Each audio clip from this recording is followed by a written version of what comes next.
What's going on, everybody? It is Thursday morning. It's getting pretty cold out. We actually had a frost advisory in Virginia last night where I'm at. Starting to feel like fall. It's getting into wintertime. Things to do right now. Make sure your boots are good to go. Make sure there's no holes in them. Get new ones. Get your fuel. Get your wood. Get your propane. Get everything you need for wintertime. Get some food stocked up. Make sure your shovels are ready to go. Make sure your vehicles are good to go. New tires, things like that. Salt, chains, what you need to do in case you need to go somewhere. Maybe you need to get out of the situation that you're in. Sleeping bags, generators. Winter, it comes fast. It's warm, and then it's cold. And then 2 days later it snows where I'm at. So just get prepared for winter. A couple of things I want to talk about today. The other day, the government arrested a guy that was planning an event on Election Day. I think we've all heard this story already. It's already been talked about. I feel like there's something going on there. I really do. I want to say this, and when I say this, when things like this happen, when things like this are said, be prepared where you go. Be prepared when you go out anywhere. Carry wherever you can. Keep your eyes moving, not just on Election Day, but when you go to the grocery store. You know, how many stories have we heard about people being robbed going to their car? A story I have here. A lady in Dallas, Texas was robbed in her home by 4 illegals. Broke into her home and stole $75,000 worth of jewelry. They tied her up, hit her in the head with a gun, threatened to cut her fingers off if she didn't tell them where her safe was. And they stole, purses and all kinds of stuff in her own home. So carry if you're going to the grocery store, or carry if you're going to the bathroom, or carry if you're going to make a sandwich. Carry wherever you go. Keep your eyes open. Not just on Election Day. Getting back to that, like I said, it's important to be aware, but I think there is a underlying story to this. Simply put, the government only tells us what they want us to know. They don't tell us, the whole picture. And if they want to sway something, if they want something to happen without actually interfering with it, something like this is perhaps being used. Was there really a guy that was planning a terrorist attack? The FBI and the CIA have been multiple times found out that, somebody that's plotting something. It was actually that one guy and 3 FBI agents that coerced him into doing it. You know what I mean? Like, the FBI makes up a plot, then they find some poor sucker to go along with it, and then they turn around and be like, "Ha, gotcha."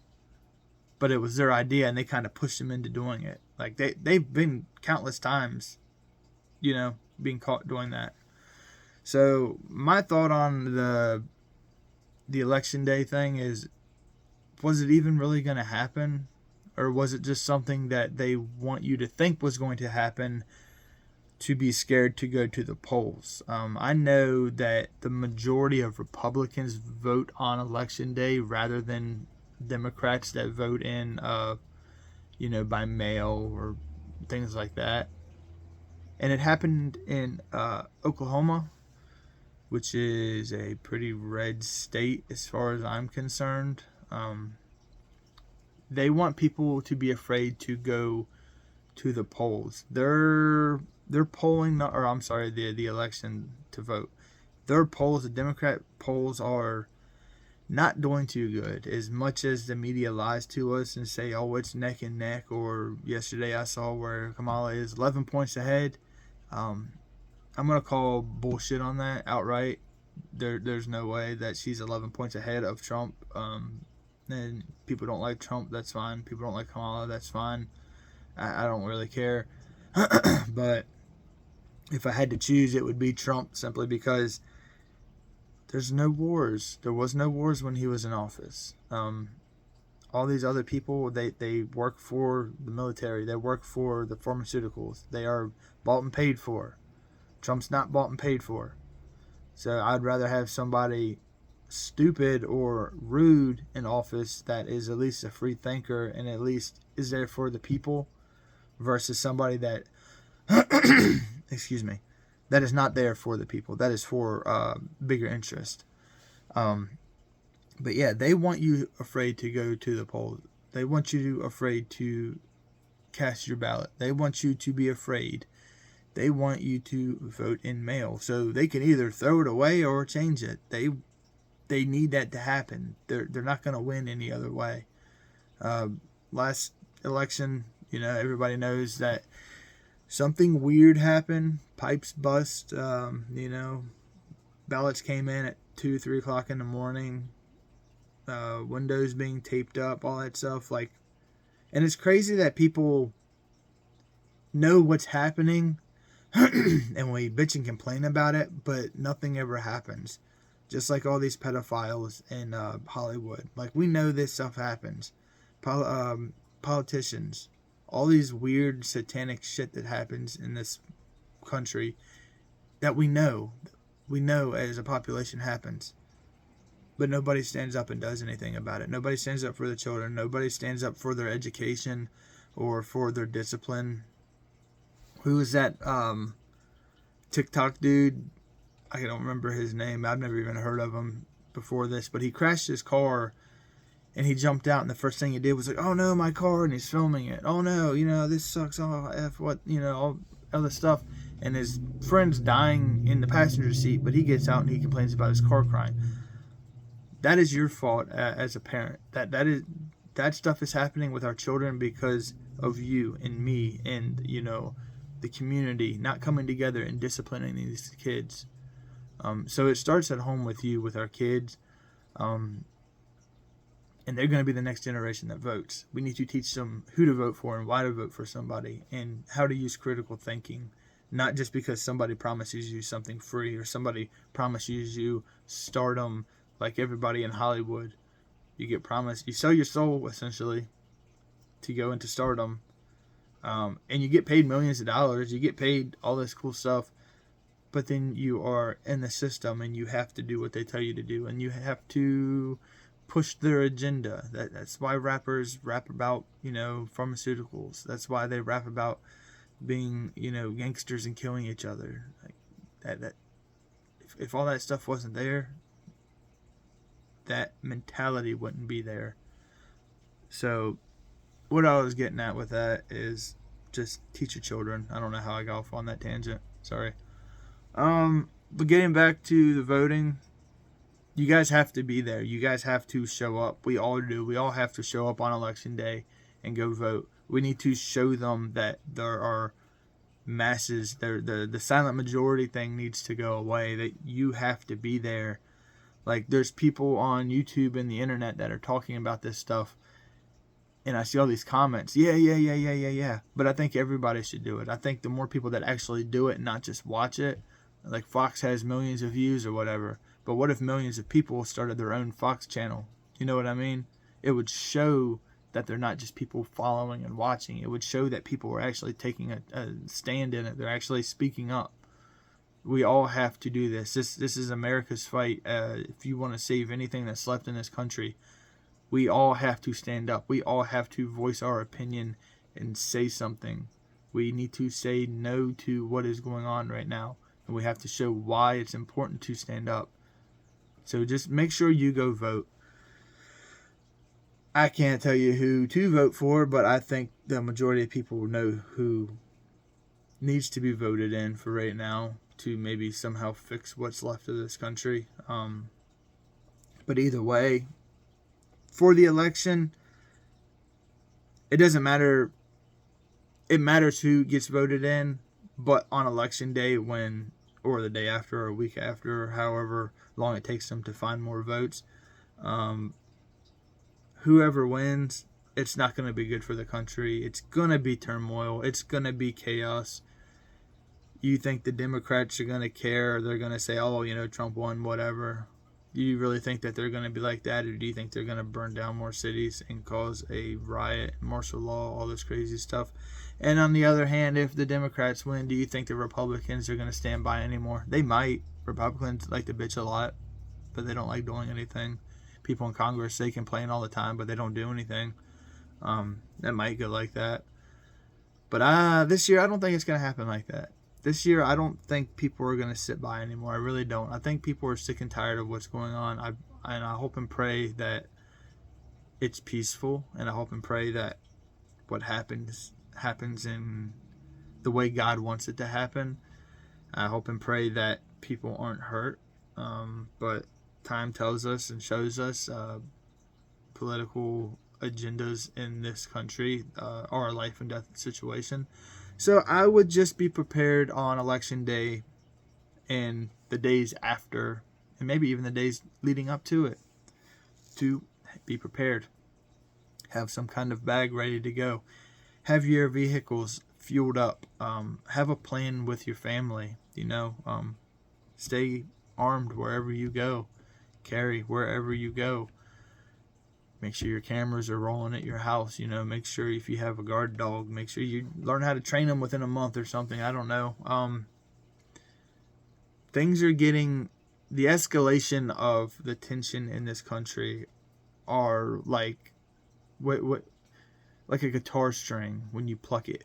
And if you keep tightening it and keep tightening up, the tension in this country is beyond. I don't know how it's still standing. I don't know how everything hasn't just snapped. I see it every day. I see people, the look on people when I talk to people, just in the air. You ever go to a room and there's been an argument in there, and you walk in and everybody is quiet because they don't want to argue in front of you, and you can just feel that like gut-wrenching, what the hell is going on kind of feeling, like I need to get out of here. Like that's how I feel every day in America. That's what I read on the news every day in America. And it's really sad and depressing.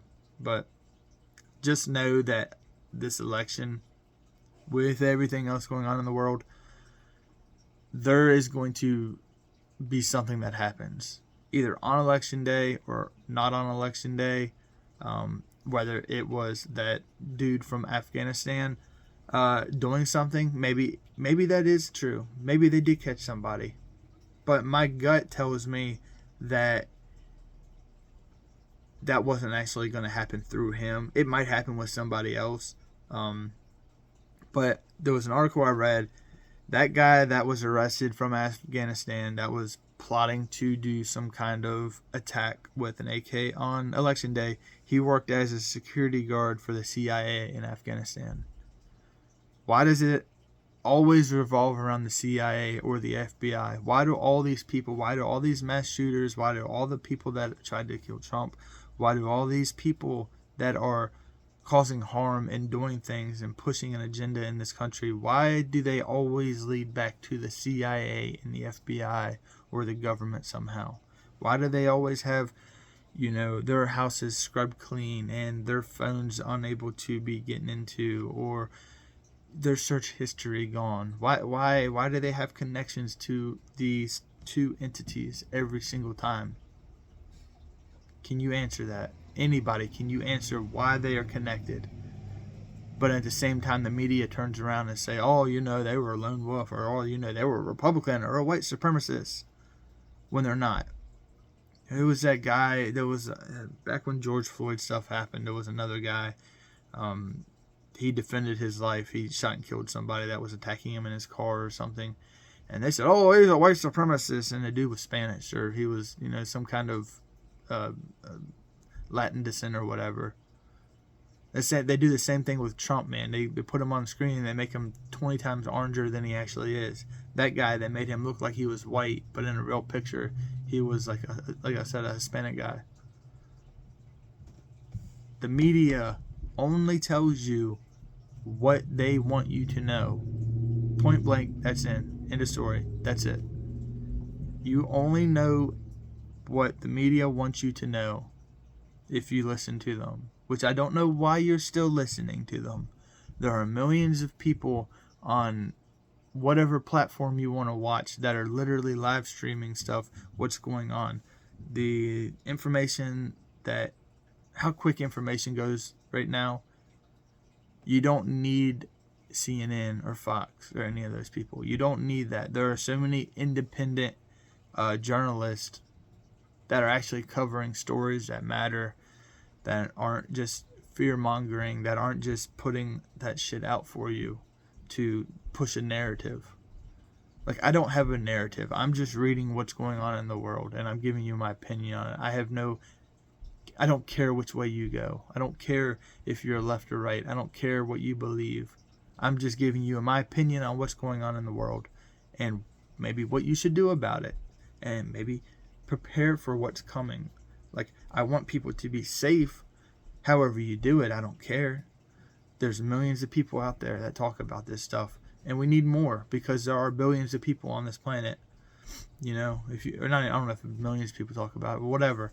There are a lot of people talking about what's going on right now, and you need to find people that you align with and agree with and listen to them. And then you need to get on the other side and listen to the people that you don't agree with. That way you're not stuck in a bubble. And that's what's happened to most people today. If you're left wing, you don't watch any right wing stuff, and you only listen to the left wing, and you get sucked into that. And they get their own little community going, and that's all they talk about. And they have no idea what's going on the other side.